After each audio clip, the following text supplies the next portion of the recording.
Hello students, आज की class में मैं आपको पढ़ाऊंगी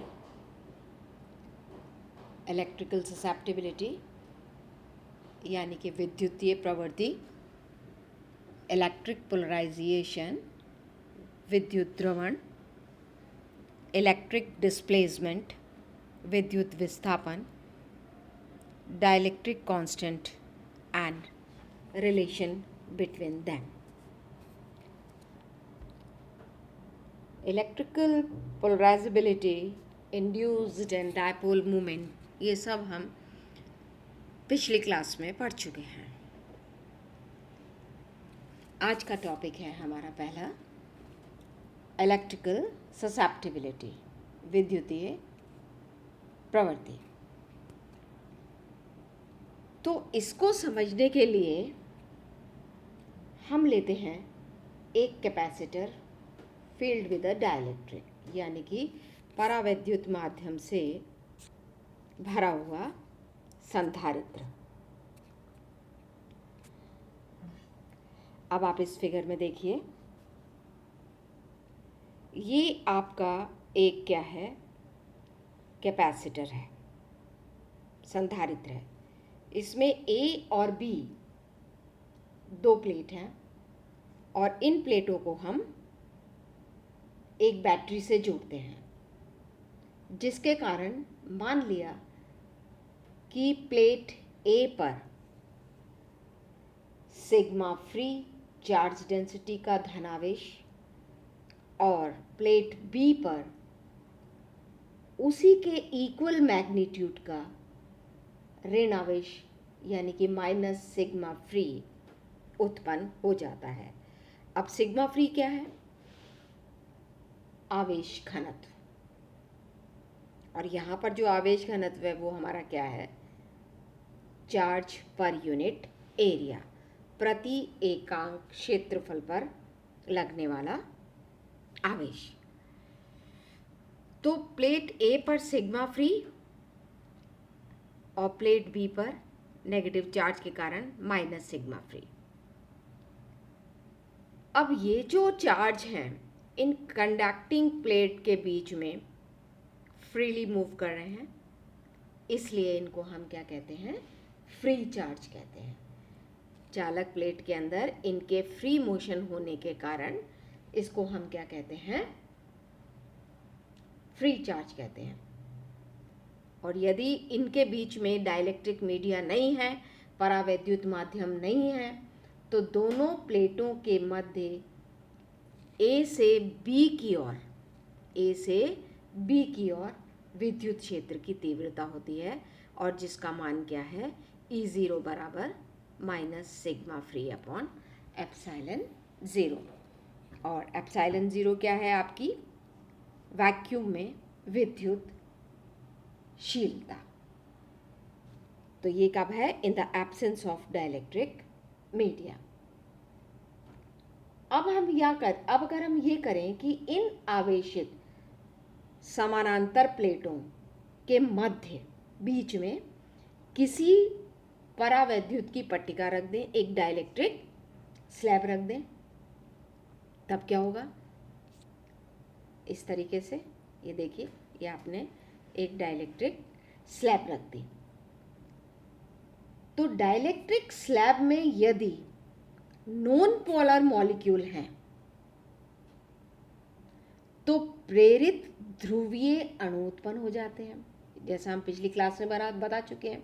यदि नॉन पोलर मॉलिक्यूल हैं तो इंड्यूस्ड पोलर मॉलिक्यूल प्रोड्यूस हो जाते हैं, और यदि पोलर मॉलिक्यूल हैं तो परमानेंट पोलर मॉलिक्यूल लगाए गए विद्युत क्षेत्र की दिशा में अलाइंड हो जाते हैं। अगर नॉन पोलर हैं तो वो तो पोलर इंड्यूस्ड पोलर प्रोड्यूस हो जाते हैं, और अगर पोलर हैं तो वो जो हमने विद्युत क्षेत्र की दिया हुआ है उसकी दिशा में अलाइंड हो जाते हैं।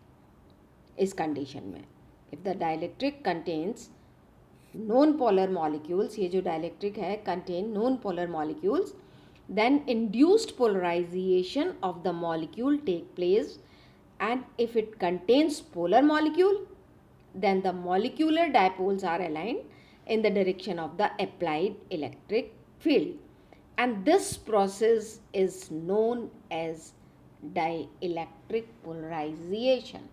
इस प्रोसेस को क्या कहते हैं? परावैद्युत ध्रुवण कहते हैं। डाइलेक्ट्रिक के अंदर मॉलिक्यूल में इंड्यूस्ड डायपोल के एडजेसेंट एंड्स के आवेश एक दूसरे के इफेक्ट को ख़त्म कर देते हैं, परंतु डाइलेक्ट्रिक स्लैब की पट्टिका पर के जो सरफेस पर डायपोल के सिरों का आवेश कैंसिल नहीं हो पाता। मतलब जो पॉजिटिव साइड वाली प्लेट है यानी कि ए, उसकी तरफ वाली जो डाइलेक्ट्रिक स्लैब के पृष्ठ पर नेगेटिव चार्ज, और जो नेगेटिव वाली प्लेट है उसकी साइड वाली डाइलेक्ट्रिक स्लैब पर पॉजिटिव चार्ज रह जाता है। समझ में आया आपके मैं क्या कह रही हूँ? डाइलेक्ट्रिक पोलराइजेशन समझ में आ गया। Inside the dielectric the change on the adjacent ends of induced molecular dipoles cancel the effect of one another, but the charge on the surface of the dielectric medium is not utilized. मतलब the surface of the dielectric near the positive charge plate A is negatively charged, while the near negative charge क्या हो जाएगा? Positive charge से। मान लिया कि surface charge density पृष्ठ आवेश घनत्व of the induced charge on the surface of the dielectric is sigma P. मान लिया कि परावैद्युत पट्टिका के पृष्ठों पर प्रेरित आवेशों का पृष्ठ घनत्व क्या है? Sigma P. Surface charge density of the induced charge on the surface of the dielectric plate, ये क्या है? सिग्मा पी है। तो अब हम क्या करते हैं कि डाइलेक्ट्रिक की ऐसी स्लैब लेते हैं जिसका क्रॉस सेक्शनल एरिया क्या है? डी, और उसकी लंबाई मान लेते हैं इन दोनों प्लेटों के मध्य जो लंबाई है डी उसके बराबर है। क्योंकि जो आपकी स्लैब है, स्लैब के सिरों पर आवेश की मात्रा क्या हो जाएगी? अगर सिग्मा पी इसकी पृष्ठ आवेश घनत्व है तो चार्ज क्या होगा? पृष्ठ आवेश घनत्व टू एरिया, यानी कि plus sigma P D A, और नीचे वाली पे क्या होगा? Minus sigma P D A. एक पे plus sigma P D A और एक पे minus sigma P D A. तो डाइलेक्ट्रिक की इस पट्टिका का ये जो डाइलेक्ट्रिक की पट्टिका है इसका इफेक्टिव डायपोल मोमेंट क्या होगा? डायपोल मोमेंट क्या होता है? Charge into distance. चार्ज कितना है? सिग्मा पी डी ए, और दोनों कितनी डिस्टेंस से सेपरेटेड है? डी। तो कितना हो गया? Sigma P D A. ये आपके पास इसके बराबर आ गया। तो ये इसका इस डाइलेक्ट्रिक स्लैब पर इंड्यूस्ड डायपोल मोमेंट हो गया। तो इंड्यूस्ड डायपोल मोमेंट पर unit volume is a measure of the polarisation of the media, यानी कि पट्टिका के एकांक आयतन में प्रेरित द्विध्रुव आघूर्ण को उसके ध्रुवण, उसके पोलराइजेशन P से व्यक्त करते हैं। तो पोलराइजेशन P बराबर क्या है? Induced dipole moment upon volume. Induced dipole moment कितना है? Sigma P D A into D, ये भी हमने निकाला है। और वॉल्यूम इसका कितना हो गया? डी ए उसका एरिया है और डी उसकी लेंथ है, तो एरिया इंटू लेंथ वॉल्यूम। तो आपके पास ये बराबर किसके आ गया? Induced charge density of the surface of the plate, क्योंकि ये चार्ज हो गया और ये पर यूनिट वॉल्यूम, तो चार्ज पर यूनिट वॉल्यूम आपके पास किसके बराबर आ गया? ये आ गया सिग्मा पी के बराबर। And this is your induced charge density on the surface of the plate. तो इससे हमें क्या मिलता है कि परावैद्युत पट्टिका में जो आपकी डाइलेक्ट्रिक स्लैब है, पट्टिका में विद्युत क्षेत्र के कारण प्रेरित ध्रुवण P या प्रेरित द्विध्रुव आघूर्ण प्रति एकांक आयतन न्यूमेरिकली स्लैब के पृष्ठ पर प्रेरित पृष्ठ आवेश घनत्व सिग्मा P के बराबर होगा। किसके बराबर होगा? सिग्मा पी के बराबर होगा। अब अगर हम ये करें कि ये जो आपकी प्लेट है, इस प्लेट को किसी तार से जोड़ दें, इस प्लेट को हम क्या करें? किसी तार से जोड़ दें, तो जो plus minus sigma free charge हैं वो फ्री होने के कारण वायर में से प्रवाहित होकर खत्म हो जाते हैं, और प्रेरित आवेश जो इंड्यूस्ड चार्ज है प्लस माइनस सिग्मा पी, वो उसमें बाउंड होने के कारण परावैद्युत में ही नष्ट हो जाते हैं।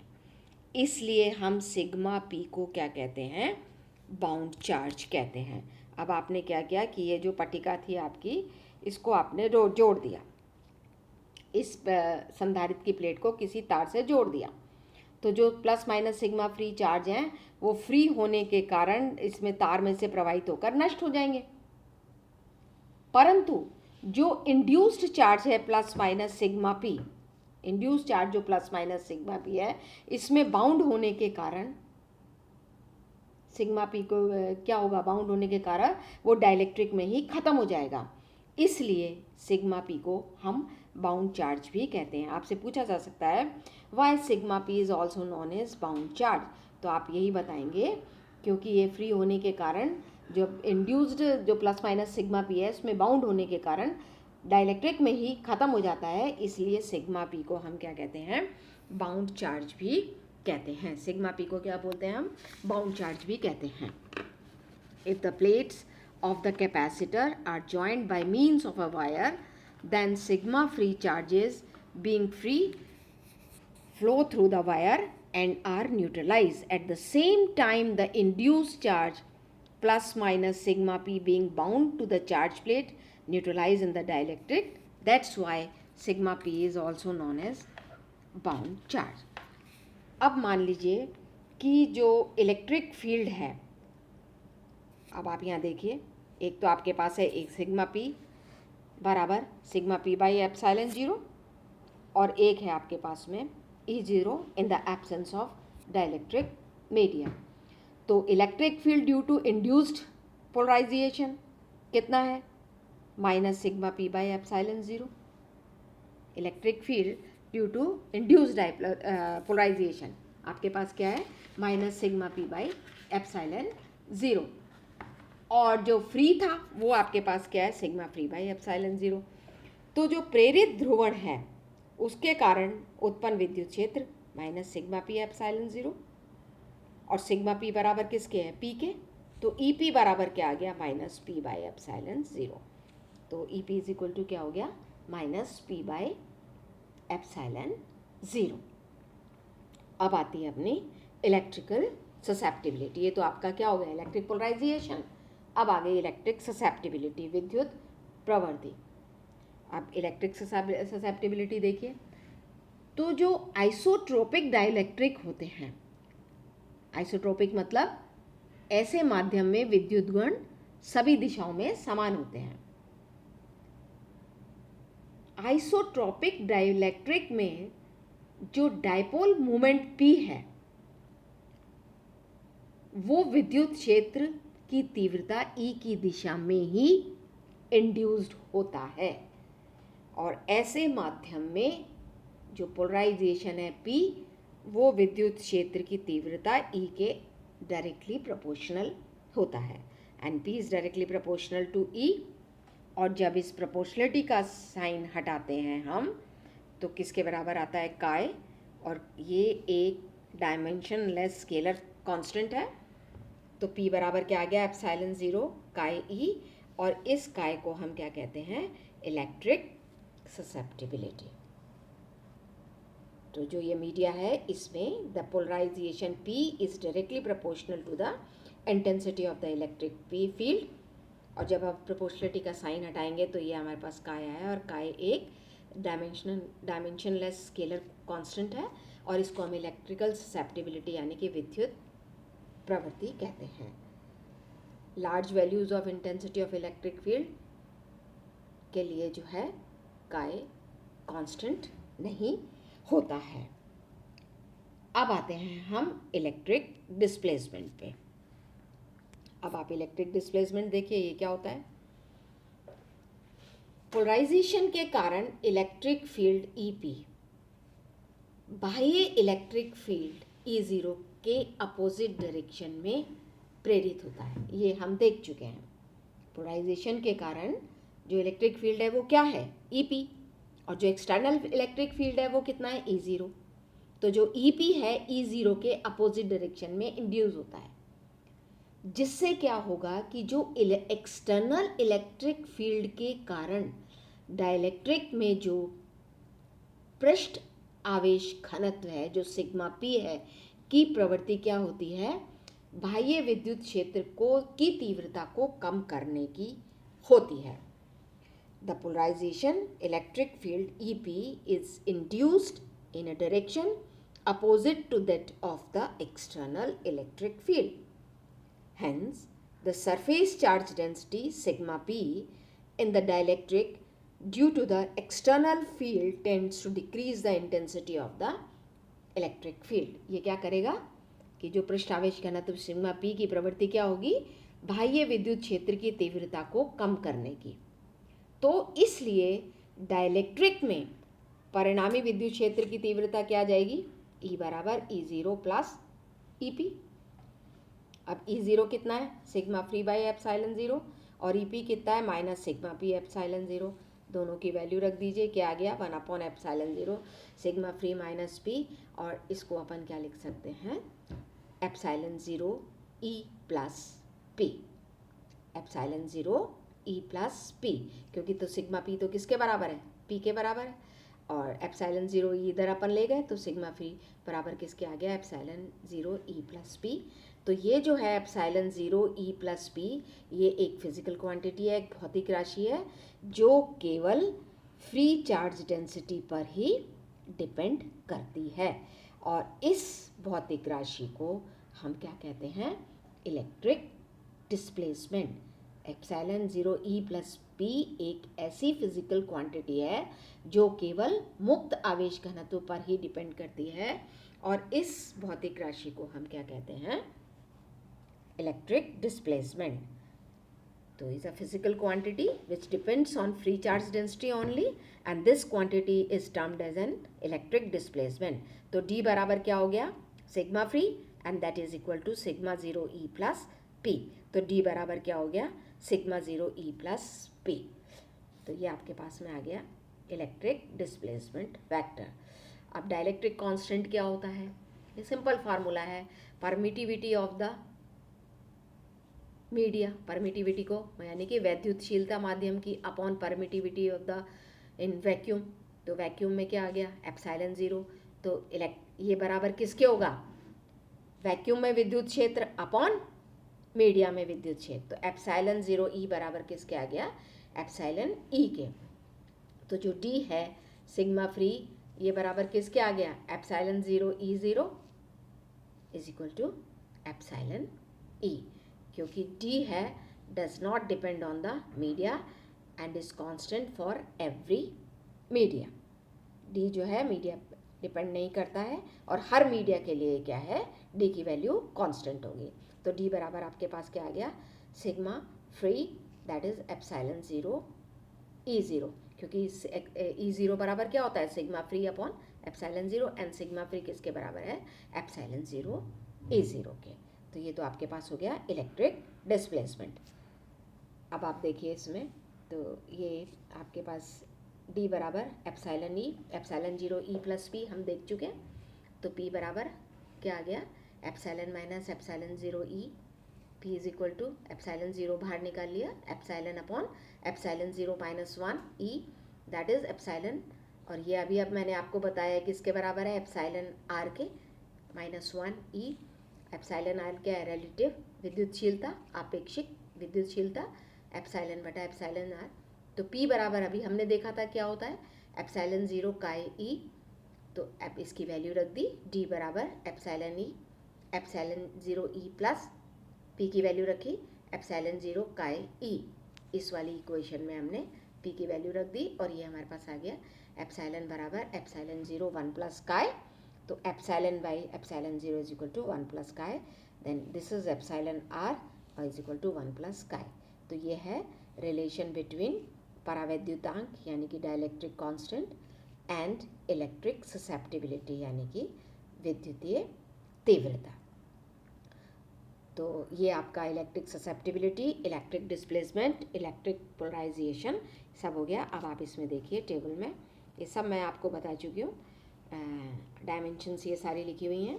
डाइवर्जेंस की फॉर्म में देखेंगे तो डेल डॉट ई बराबर sigma free by epsilon 0, del dot D बराबर sigma free, del dot P बराबर sigma P by E epsilon phi in terms of electric vector, in terms of displacement vector, in terms of polarization।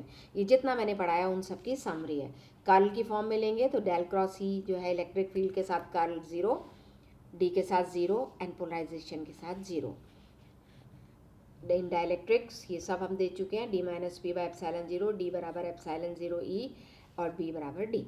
तो ये सब हमारा topic इधर ख़त्म हो चुका है और वैक्यूम में हम ले चुके हैं। तो ये सब मैंने आपको बता दिया। तो आज के लिए आपका इतना ही है। नेक्स्ट टर्न पे हम दूसरा टॉपिक स्टार्ट करेंगे।